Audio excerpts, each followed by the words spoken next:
Desert Regional Medical Center is the only level 1 trauma center in the valley. Now it's going through its own trauma. Today it closed one of its 2 kitchens after evidence of pests. You know, the nurses union took out billboards to voice their health and safety concerns.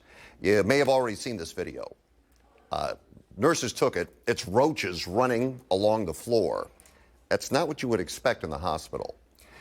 CVD Sid Greenhorn, an ICU nurse at Desert Regional Medical Center, offered this statement. The closure of the cafeteria this week is just another example of tenants' failure to properly maintain Desert Regional Medical Center. Nurses have been sounding the alarm about faulty plumbing, leaking roofs, pest problems, and chronic short staffing for a long time. Tenant has a responsibility to provide a clean, hygienic, and well-staffed facility to ensure that Desert Regional Medical Center is able to provide the community, our patients, with the best care. The hospital released this statement in part. Desert Regional Medical Center has closed one of its 2 kitchens to respond to some evidence of pests. We take this situation seriously following our protocols. We have called in additional resources to thoroughly assess the area and undertake any needed work.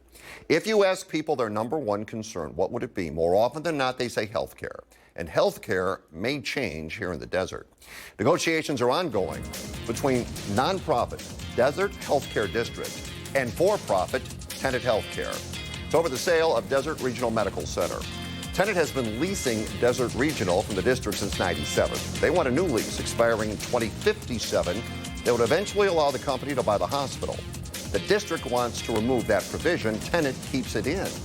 If the district sells, there would no longer be public oversight. Our contributors tonight, Tara Mullally, Chief Strategy Officer at CV Strategies, and Chauncey Thompson, Chief Operating Officer at Barton CPA. Okay, I will start with you, Tara. Do you have concerns over the nurses' concerns at Desert Regional? Well, one of the things that Desert Healthcare District actually does is they receive complaints and then they actually force Tenet to respond to those complaints, which is why you're seeing the response that you're getting now, which is we've closed it and there's all this work now. So I really appreciate the board at Desert Healthcare District for ensuring that they're doing something. Chauncey? You know what? I've had 3 kids born at Desert Regional, and my last one decided to stay a month because she liked it there so much. Just kidding. She was in NICU. And that was at the height of COVID. My wife and I were there on and off for about a month. I don't have concerns. You know, yes, some of the things are appalling, and I think they're going to rectify the situation at hand. But overall, my experience was great, and I don't see the same issues as the nurses do. However, I do not work at Desert Regional. All right, I'll give you each 15 seconds on this. If the district sells, there is no longer public oversight. 15 seconds. Chauncey, is that important?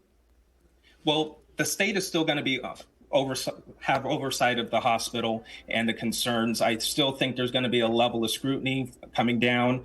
Additionally, there's still so much to talk about this subject because what happens, we still have about $250+ million that need to come in to support the infrastructure upgrades and seismic retrofitting. And who's going to pay for that? Desert Regional has stated, Tenet has stated they're going to foot the bill. If they're not going to be the ones footing the bill, it's going to come back to the taxpayers. And that's the bigger question that needs to be answered at this point. Tara, 15 seconds. Go. I think that the Desert Healthcare District acts as the press does for local government. Without that oversight, I know that the news can't do anything about the government, but they can inform, and Desert Healthcare District can do the same. So I really do think that even the moderate amount of oversight that they're able to do is very important.